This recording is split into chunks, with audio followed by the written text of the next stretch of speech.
Привет, Арми. Правда ли, что Тэхён сказал такую шокирующую и эмоциональную фразу о Чингуке сразу после окончания прямого эфира? Фраза, которая даже сейчас лишает Арми дара речи, заставляет усомниться в их дружбе, разгадывает скрытые смыслы и испытывает труднообъяснимое эмоциональное напряжение. Этот вопрос не только потряс фандомные дискуссионные комнаты, но и стал центром внимания корейских и мировых развлекательных СМИ, словно требуя ответов, которые невозможно понять с первого прослушивания. Как будто приглашая публику взглянуть глубже, вникнуть в каждое слово, каждую паузу, каждое выражение лица, появившееся за секунды после окончания прямого эфира. Как одно простое предложение, или, может быть, не такое уж простое, могло изменить атмосферу мирового обсуждения, оставив огромный вопросительный знак, тенью остающейся за каждой Арми, которая его услышала? День начался как обычный вечер активности BTS. Прямой эфир Тэхёна был наполнен непринужденной атмосферой, смехом и утешением, которого так не хватало Арми. Камера показала их двоих в теплом пространстве, без дистанции, без формальностей, просто два лучших друга, проводящих время вместе после того, как каждый был занят своими проектами. Но никто не ожидал, что всего через несколько секунд после выключения камеры атмосфера так кардинально изменится. Когда микрофон почти убрали, когда в комнате стало тише обычного, Тэхён внезапно произнес фразу, от которой воздух мгновенно застыл. Его голос был тихим, но достаточно четким, чтобы услышал весь персонал. А через несколько секунд она разлетелась, словно искры по сухой бумаге. Заявление шокировало не громкостью или драматизмом, а тем, что оно было искренним, эмоциональным и честным, каким Тэхён редко бывает на публике. Арми, узнавшие об этом из просочившихся фрагментов внутренних записей, могли лишь гадать. Было ли дело в том, что они скучали по дружбе? В отчуждении, которое образовалось незаметно для них? В чем-то, что хранилось годами и, наконец, нашло выход? Тэхён говорил: «Я хочу быть с Чингуком больше, как раньше, до того, как все изменилось». Простое предложение на первый взгляд, но глубокое, если его прочесть с эмоциями. Что он имел в виду под «да»? Их дни стажерства? Их дни в общежитии? Эпоху, когда они все еще вместе вели групповые занятия, пока их пути не разошлись? Эйяр и Муай мгновенно разделились на два эмоциональных шторма. Некоторые восприняли это как глубокую тоску по Чингуку, честное признание, которое Тэхён хранил в себе. Другие почувствовали дрожь беспокойства. Неужели они все упустили некую невидимую дистанцию? Что, если Тэхён скучал не только по старым временам? Что, если он также сожалел об упущенном времени, моментах, которые не вернуть, о возможности больше говорить, дольше смеяться, свободно шутить с тем, кого он считает братом, коллегой и частью себя?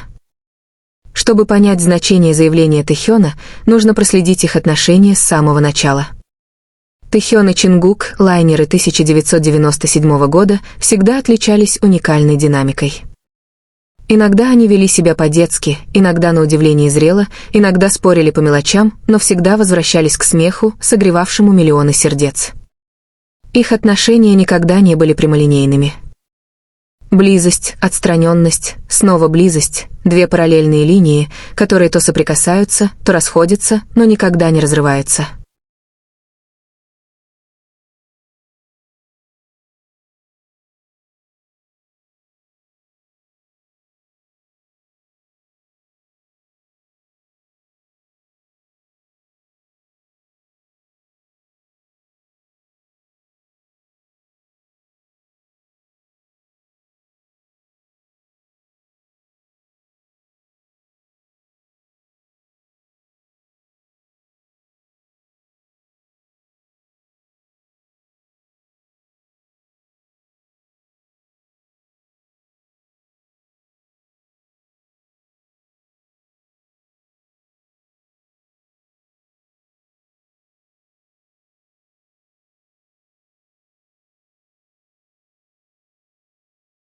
Арми ждали.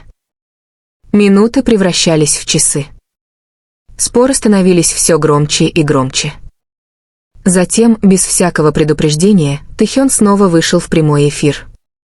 Экран засветился, он сидел тихо, в мягкой толстовке с капюшоном, с немного взъерошенными волосами, словно он вообще не спал. Он улыбнулся, но это была не та яркая, игривая улыбка, которую знали Арми. Эта улыбка казалась нервной и уязвимой. Даже поприветствовав фанатов, он опустил взгляд на свои руки, понизив голос. «Я сказал кое-что вчера вечером, кажется, многие из вас это заметили». Чат мгновенно взорвался. Тэхён взглянул на экран, затем покачал головой и застенчиво усмехнулся. «Иногда есть вещи, которые ты хочешь сказать долго, но просто ждешь, надеясь, что другой скажет это первым». Миллионы зрителей почувствовали холодок. Он говорил о Чингуке? Тэхён продолжил, и его губы изогнулись в легкой задумчивой улыбке. Он смотрел прямой эфир. Конечно, смотрел. А потом мы поговорили. Раздел комментариев сошел с ума. Тэхён поднял взгляд, его глаза потеплели, светясь чем-то настоящим. Он понял меня, как всегда. Никаких имен. Никаких подробностей. Но все точно знали, кто такой он. Именно в тот момент, когда Арми казалось, что момент уже не может быть тяжелее, вверху экрана появилось уведомление. Чингук с кроличьим лицом смотрит прямую трансляцию. Тэхён сразу это заметил. Его выражение лица изменилось. Сначала тихий вздох, а затем самая мягкая, самая искренняя улыбка, такая, какая появляется только когда в комнату входит кто-то особенный.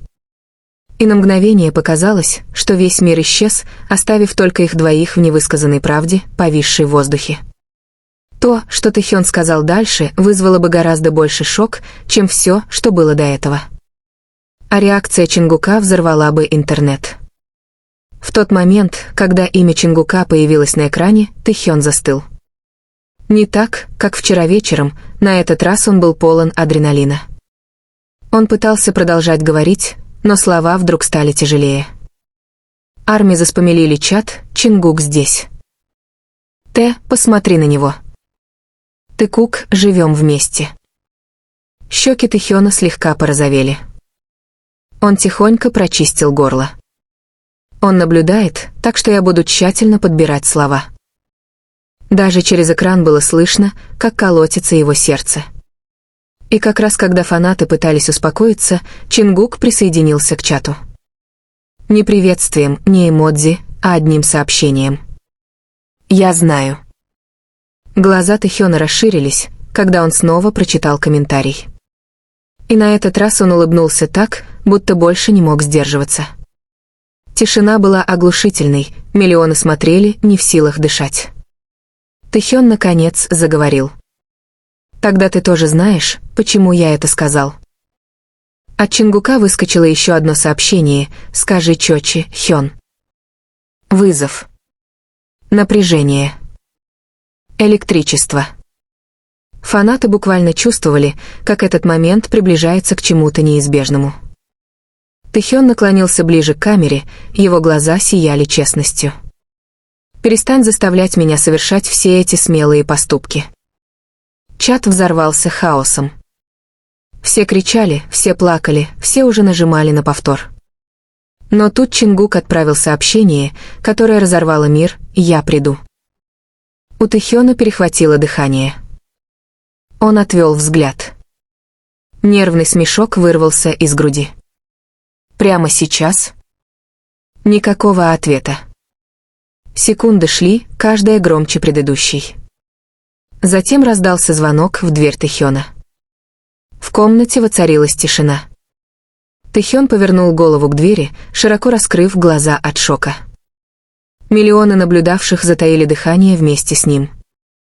Он медленно встал, почти боясь поверить в произошедшее. Его босые ноги мягко ступали по полу.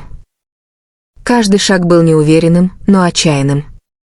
Тэхён добрался до двери. Его рука замерла на ручке. Он на мгновение замялся, а затем снова посмотрел на свой телефон, как бы спрашивая про себя: «Неужели мне действительно стоит делать это перед всеми?» Разговор превратился в ураган. «Открой». Чжи Ким, там, о боже. Тэгук, момент в прямом эфире. С дрожащим выдохом Тэхён повернул ручку. Дверь приоткрылась совсем немного, достаточно, чтобы свет из коридора проник в комнату. И тут послышался знакомый голос. «Т». Это был он. Чингук вошел, натянув толстовку, дыша часто, словно бежал всю дорогу. Их взгляды встретились ошеломленные, эмоциональные, испуганные, с облегчением. Губы Тэхёна приоткрылись, он не мог говорить. Чингук нервно рассмеялся себе под нос, потирая рукой затылок.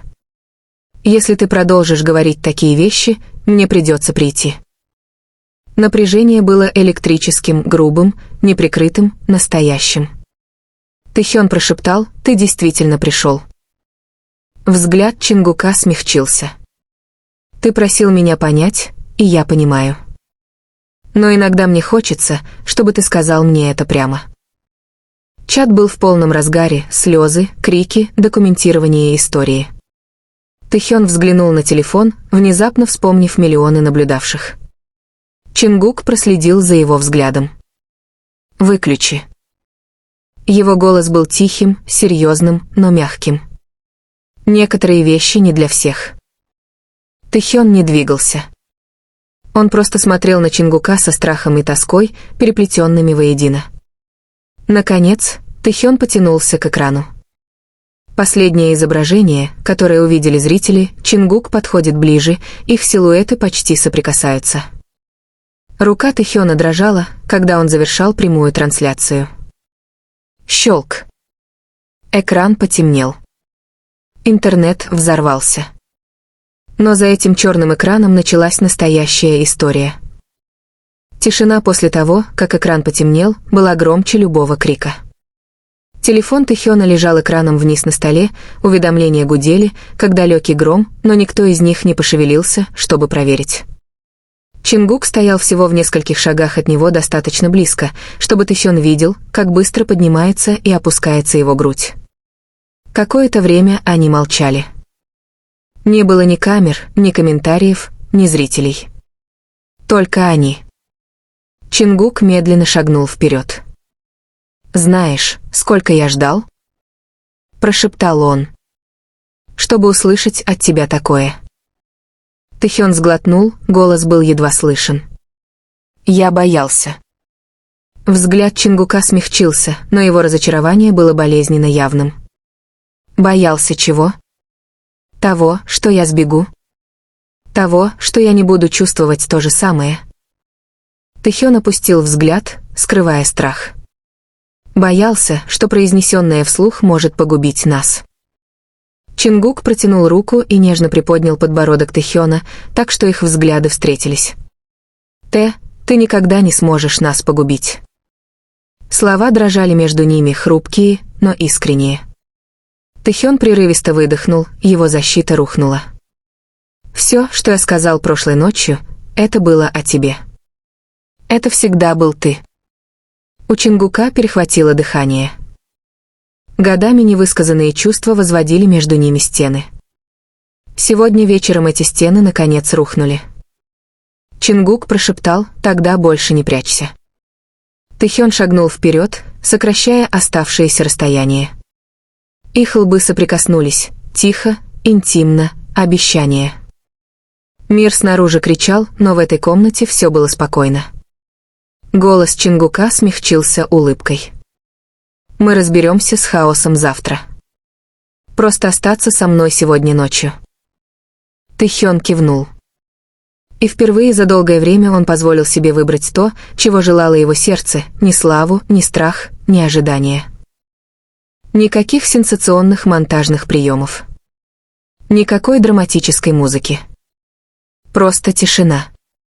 А тишина пробуждает воображение. В онлайн-пространстве фанаты начинают соединять точки, старые интервью, прошлые взгляды, забытые комментарии. Моменты, которые когда-то игнорировались, теперь кажутся значимыми. Это беспокойство или одержимость? Понимание или давление? В офисе кто-то бормочет: «Зачем вообще существуют такие записи?» Это порождает другой вопрос. Сколько личных моментов хранится где-то, ожидая своего раскрытия? И за этим хаосом скрывается самый личный вопрос из всех. Что чувствуют Чингук и Тэхён, зная, что момент, который они считали безопасным, теперь наблюдают миллионы? Чувствуют ли они себя преданными? Разоблаченными? Или подавленными ожиданиями, на которые они никогда не соглашались? Камера фиксирует все. Никаких фильтров. Никаких инструкций. И теперь весь мир наблюдает. Так где же проходит черта? И когда она была пересечена? Если бы вы были на месте HYBE, что бы вы сделали? А если бы вы были в зале, какой выбор действительно уважает людей, которых вы поддерживаете?